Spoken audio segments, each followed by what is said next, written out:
In the ancient world, women were seen as almost subhuman. Women were looked at as just above the level of dogs in the ancient world. And so for those of you who might say that the Bible is oppressively patriarchal, you've not actually read the Bible. No offense, but you've just seen that on a meme somewhere. But the Bible is actually not oppressively patriarchal at all. In fact, God is continually making women the hero of his stories, like continually, from beginning to end. We've already seen that in Exodus chapter 1, when the midwives get the best of Pharaoh. And we'll see it again here today in chapter 2, when Moses' mother does. Okay?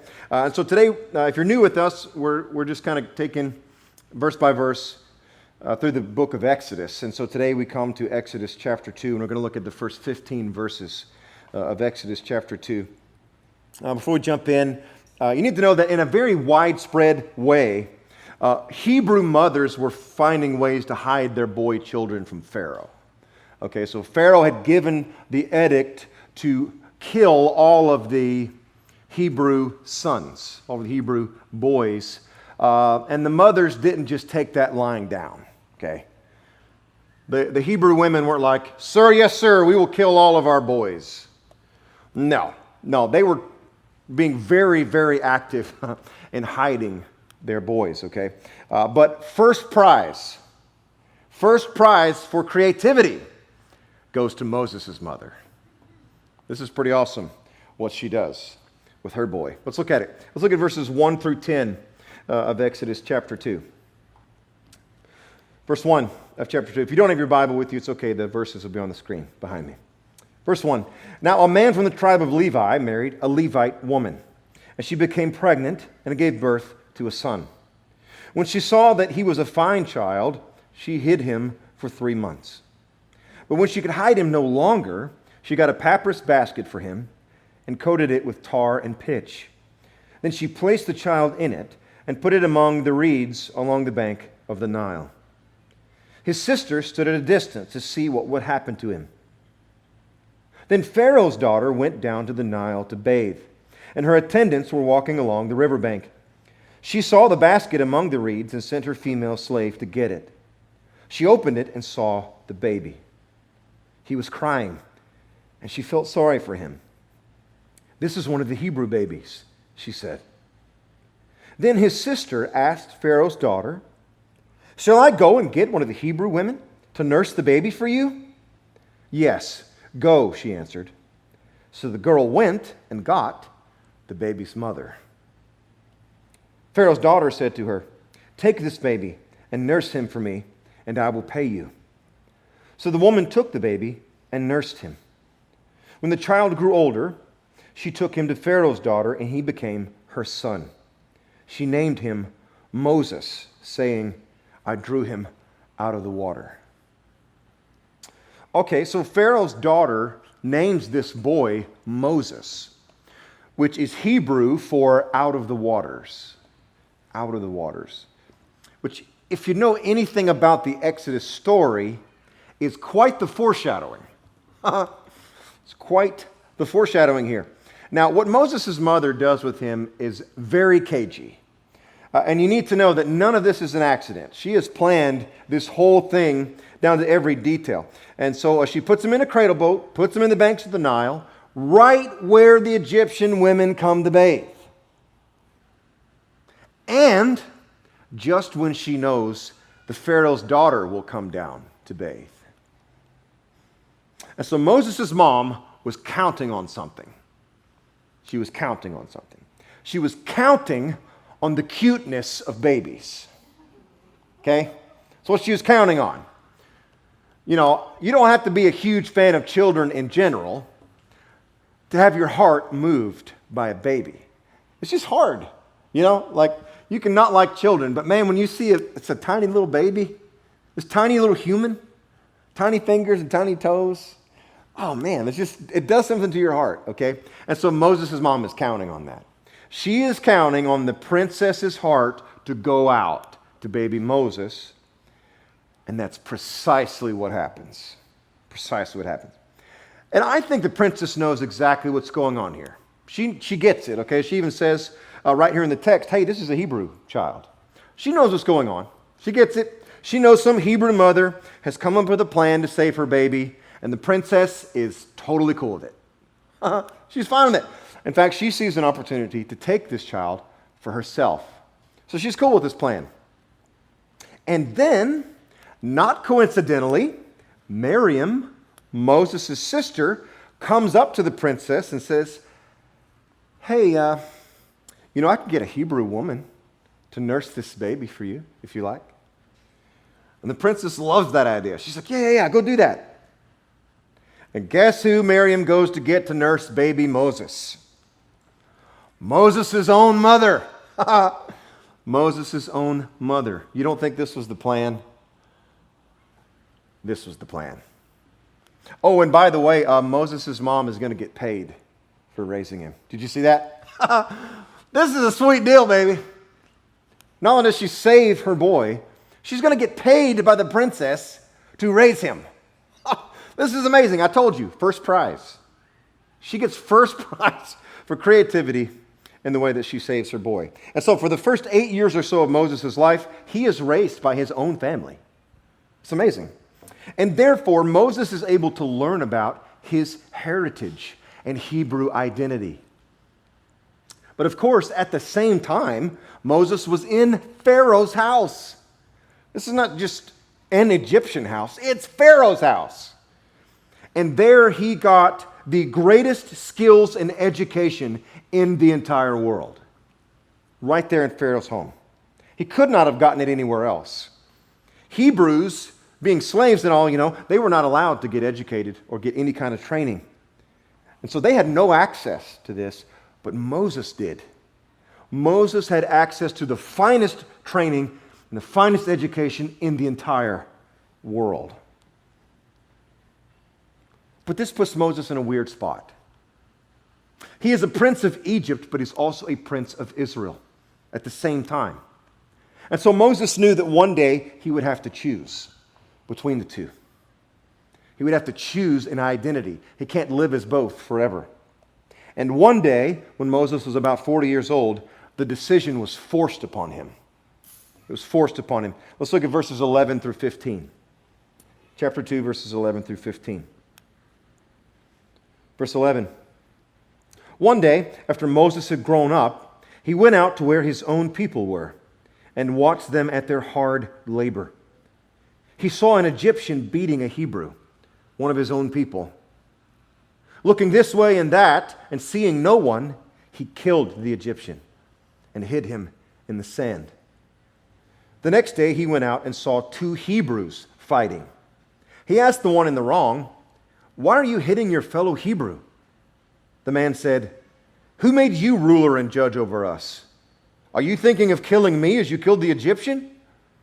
Then Moses was afraid and thought, "What I did must have become known." When Pharaoh heard of this, he tried to kill Moses. But Moses fled from Pharaoh and went to live in Midian, where he sat down by a well.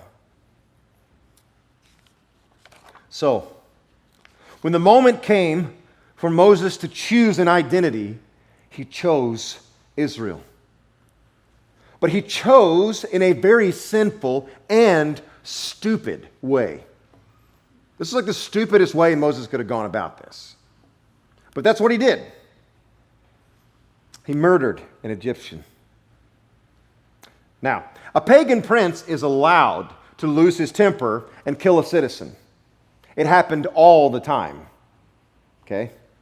Nobles could get away with just about anything.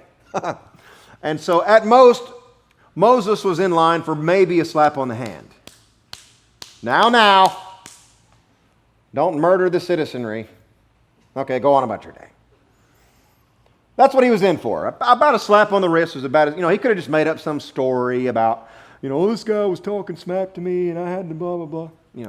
He could have done that and the Pharaoh would have been fine. It would have been no big deal. He would have gotten his wrist slapped. But what we see here is an example of Moses being caught between two worlds. His heart is with Israel, but his mind and his actions are still Egyptian. He's caught between the two worlds. And then when he realizes that his own people, the Israelites, have now rejected him, he comes to the realization that his power to kill doesn't win their hearts. Okay? Word is getting out about what he's done, and they have rejected him for it. They're not giving Moses applause. They have actually rejected Moses. And so now Moses has a very, very tough choice to make. He could go to Pharaoh, and he could make up a story, like I said, about what happened, make up some excuse, and Pharaoh would not have gotten very upset with him. Okay? But Moses decided to go all in on being an Israelite. Now, this is a much more difficult decision than you probably realize. He could have easily gone back to this rich, insanely wealthy and beautiful and glorious palace of Pharaoh. He could have just moved right back into the Egyptian culture and everything would have been fine. But here is Moses. He has two people groups to choose from. And now, because of his murder of the Egyptian, he knows that if he chooses Israel, he'll go from having two people groups to having none. He'll actually go from two to having zero, because he knows he'll have to go live in exile in order to be a Hebrew. And yet, that's exactly what he does. He still chooses to be a Hebrew. Why? Because that is where Moses' heart is. His heart is with Israel. And so, at this point in the story, Moses' upbringing by his mom and sister, and his incredible training and learning with the Egyptians, it kind of all seems pointless. Right? I mean, it all actually accomplished nothing. Moses is now stuck tending sheep in the desert. He's just sitting on a well. I love that picture of Moses. Like, all right, verse 15, right? He's just sitting on a well in the middle of nowhere. I mean, all of this amazing upbringing, it's all amounted to nothing. He's tending sheep in the desert. His career is dead. He doesn't have a people at all anymore. He's not a leader of anything. And it looks like his whole life has been a waste. And when chapter 2 ends, the people are crying out in their bondage, and Moses is at a dead end. Let's close in prayer this morning. I'm kidding. But I mean, this is kind of odd, isn't it? This is like a super odd way to start this story. Right? I mean, this is crazy. Think about it. Exodus opens with the horrifying oppression of the Israelites. It's horrifying what's happening to them. Then the author teases us with the birth of a deliverer. And then, just as we get our hopes up, the deliverer blows it. Like spectacularly blows it. And we're like, oh, so close. So close. But actually, this isn't the bummer that it appears to be. The author here actually teaches us three amazing things. Number one on your outline today. The first thing he teaches us here is that God's people cannot fail. They cannot fail. So, do you think Moses' life was ruined because he sinned? Was it ruined? Here's what's so crazy about this story. You know, we've got all this, like I said, just horrifying oppression happening to the Israelites. Then we have this alleged deliverer just blowing it, royally blowing it, okay? But look here. First of all, let's think about how amazing this is. If Pharaoh did not try to kill the babies, then Moses would not have had the unique background that enabled him to lead his oppressed people out from a major world power. He wouldn't have had both the deep Israelite ethnic roots plus a world-class education and training. The only reason he got both of those things is because Pharaoh tried to kill the babies. Second of all, if Moses hadn't blown it the way he did, he never would have found the humility he needed to lead God's people. The book of Numbers says that Moses was the most humble man on the earth. Would you like to know where he got that humility? He got it in the desert in Midian. That's where he got it. You see, before the desert, Moses had the ethnic roots needed. He had the training needed, but not the meekness and the humility needed. And so, do you see what's happening here? Are you catching this? In the midst of awful circumstances and awful sin, God is weaving it all together for His purposes. It's pretty amazing. When Paul says in Romans 8:28 that God works all things out for the good of those who love Him, here is Exhibit A, folks.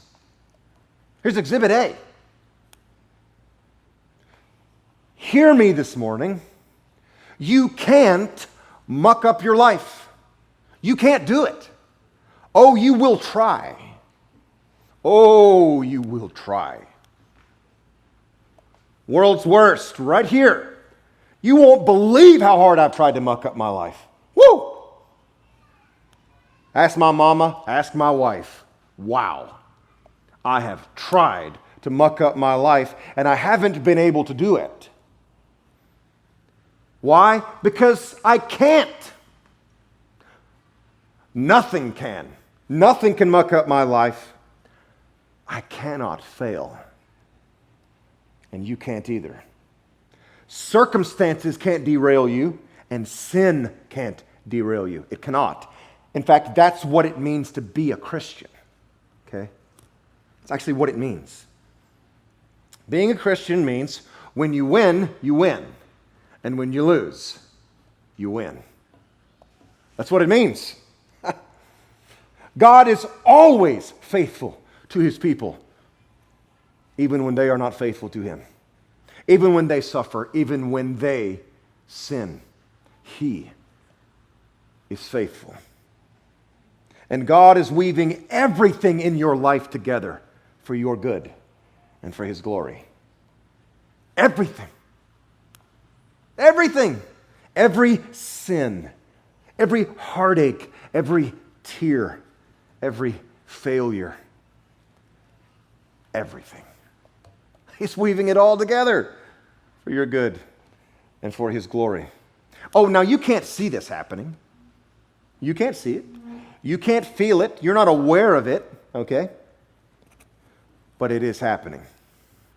The Israelites weren't aware of it either. Moses wasn't aware of it either. Oh, but it was happening. God was weaving it all together for their good and for His glory. It is happening to you whether you realize it or not, and it's happening because of our next 2 points. Here's how it happens. Let's look at it together. Point number 2 that this author shows us. The author shows us that God shows His power through evil. God shows His power through evil. What do I mean? Well, the author shows us that God uses the plans of His enemies to destroy His enemies. It is hilarious. You're not laughing, but it is hilarious. God uses the plans of His enemies to be the very things that destroy them. It's awesome. Think about it. Here's what Martin Luther has to say about our text this morning. Martin Luther writes, quote, "In the midst of this tyranny, when the edict was being carried out most severely, God allowed Pharaoh's enemy to be born. And Moses, who would plunge Pharaoh into the sea, would have to be nourished by Pharaoh's own daughter in his own house. God made this king, the sworn enemy of Israel, himself raise the Savior, the deliverer of the people of God. Pharaoh was nourishing a viper in his own bosom, and later it would bite him. He was raising a wolf which would tear him to pieces and devour him. End quote. This is the power of our God. Don't you see? It was Pharaoh who tied the rope that became his noose. It was Pharaoh. And exactly the same thing is happening in your life right now. Right now. Whatever wicked scheme Satan is implementing in your life, that scheme will be the very thing that undoes his plan and accomplishes God's plan. You're not laughing, but it is funny. Did you know that there are only 2 times in the Bible where God laughs? 2 times. Only 2 where God laughs. And would you like to know what he's laughing at? In both cases, God is laughing at the plans of the devil. In both cases. The devil makes his plans and God laughs. Because those plans will be the very plans that undoes him.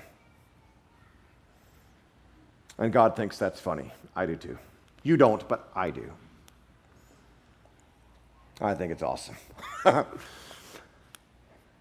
But that's not all. God shows his power through evil, but also, this brings us to our last point in your outline. God also shows his power through weakness. So he shows his power through evil, but he also shows his power through weakness. Now, I was reading this text earlier this week, and something that kind of started to bother me.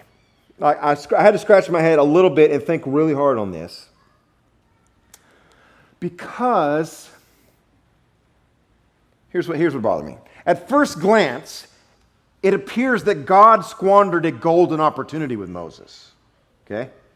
That's what it appears like. You see, Moses was in a seat of power. And all the commentaries I have on Exodus say that Moses was in line to potentially be the next Pharaoh of Egypt. He was next in line to be the Pharaoh of Egypt. And so I thought to myself, once this kind of dawned on me, I was like, well, wouldn't it make a lot more sense for God to just let Moses become Pharaoh? Right? And then rescue his people that way. Like, just let Moses become Pharaoh, and then his first day in office be like, oh yeah, Hebrews, y'all can go home. End of story, Exodus over. Now, granted, it wouldn't be as compelling of a story, but it would be a lot easier, wouldn't it? I mean, that makes sense to me. Why not just make Moses Pharaoh? Well, that makes sense to us because that's how we want to operate. We want to operate through power and strength. We want the trophy, baby. We want credit. We want glory. That's how we operate. That's what we want. But that is not how God operates. It is not. He doesn't want a young, powerful Pharaoh leading his people. He wants an elderly shepherd to lead them. So, Moses, fearing for his life and rejected by his own people, he runs to the desert, to the land of Midian, becoming a lonely stranger sitting on a well in the middle of nowhere. He had tested his strength and found out that, in fact, he was very, very weak. And so for the next 40 years, Moses lived in Midian, raising a family as a sojourner. The great deliverer became a lowly shepherd. The child who was thrillingly rescued from the Nile became a quiet man, living a quiet life, far from the people he was born to save. And that should have been the end of Moses' story. That should be the end. That's predictable, right? Hey, he had a chance, he had his shot, and he blew it. The trophy was right there, and he blew it. Next. That's what we expect. Because we think the glory comes through power and strength, and Moses is weak, and so Moses is out. And therefore, in the coming chapters, it will be a shock to our system to see God choose this weak and sinful man to accomplish the greatest rescue the world has ever seen. But you see, it's through the weakness of Moses that the power of God is seen to be all the more glorious. Slowly, very slowly, Moses learns the difficult and necessary lesson that weak people have a strong God. You see, because when the Israelite nation finally comes out of Egypt and stands on the shore of the Red Sea with deep waters in front of them, chariots of Egypt bearing down behind them, and panic inside of them, this is what Moses will tell his brothers and sisters. He will proclaim to the entire nation, "Fear not, stand firm, and see the salvation of the Lord, which He will work for you today. The Egyptians whom you see today, you shall never see again. The Lord will fight for you, and you have only to be silent." Just be quiet. Just be quiet and watch. Exodus 14, 13 through 14. This, my friends, is the God of the Bible. He is always faithful and always fighting for us, using weakness and using humble servants to accomplish His wonders. That is how God always saves, just in the most unexpected ways, the smallest of ways, the weakest of ways. And so it shouldn't surprise us when God came to accomplish His greatest wonder, the salvation of the entire world from sin and death. It shouldn't surprise us that He came in a lowly manger in Bethlehem. It shouldn't surprise us. You see, everyone in the first century was waiting on a great deliverer, capital D. They were waiting. And they were waiting on a promised deliverer to come in power and great strength, driving out Rome in a spectacular display of glory. That's what they were waiting on. But instead, the deliverer came as He always does. He came in weakness, to a family so poor that his first bed was a cattle trough. And Jesus Christ, our deliverer, would indeed lead us out of slavery in a wondrous display of God's power to save. But that power was displayed not through triumph, but through defeat. Not through strength, but through weakness.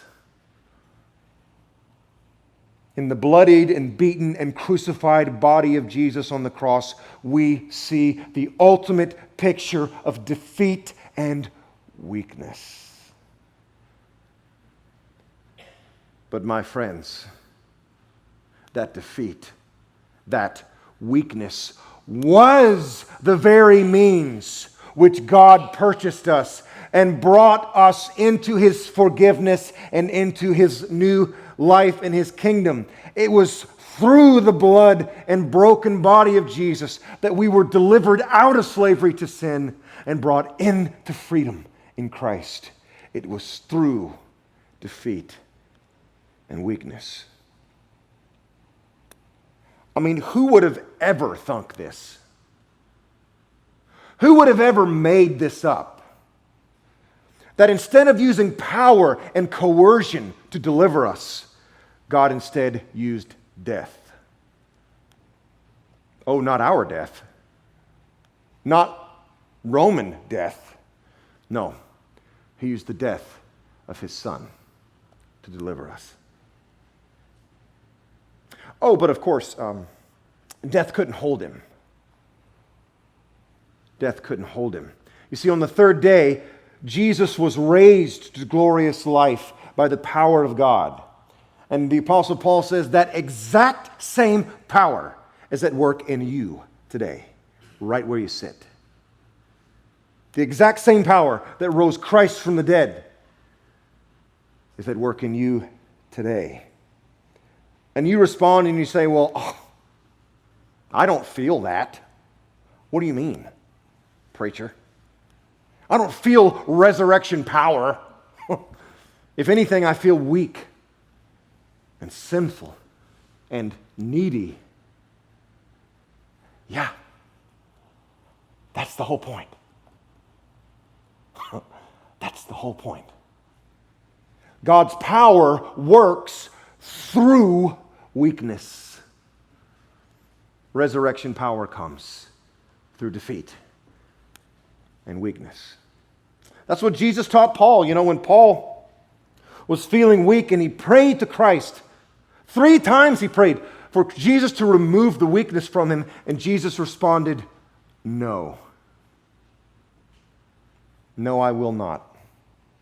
For my grace is sufficient for you, and my power is made perfect in weakness."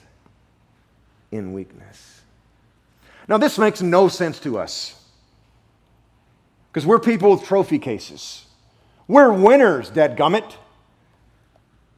We want the spotlight. We want the winner's stand. We want the glory. And this makes no sense to us that God would work this way. And of course, it didn't make any sense to the Israelites either. We will see over the next chapters them mumbling and grumbling and crying and complaining about what God is up to. We will see the same thing. And who could blame them? You and I would do exactly the same thing. We do it now. You know what the Israelites were saying to themselves during their slavery and their suffering? They were saying, maybe there is a God in heaven somewhere, but He don't give a rip about us. I mean, look at us. These chains are heavy. And this work is hard. So maybe there's a God up there, but He sure as heck don't care about me. That's what they were saying. And isn't that exactly what our hearts wonder too? It's the same thing. We say to ourselves in our suffering, we say, could there be a God in heaven who would let me suffer like this? I mean, my plans have come to nothing. All my dreams, all my desires for my life are done. They're gone. Here I am just sitting on a well in the middle of nowhere. And my sinful heart feels bound up in slavery to sin as I do all of the things I know I shouldn't do. The things I hate to do, that's what I do. Is there a God in heaven who could love me, weak, doubting, struggling, and sinful me? The Bible's answer is yes. Yes, there is. Yes, there is a God for slaves. Slaves in Egypt and slaves to sin. Yes, there is a God for weak people like me and weak people like you. And that God has heard our cries. And He has acted on our behalf. He has.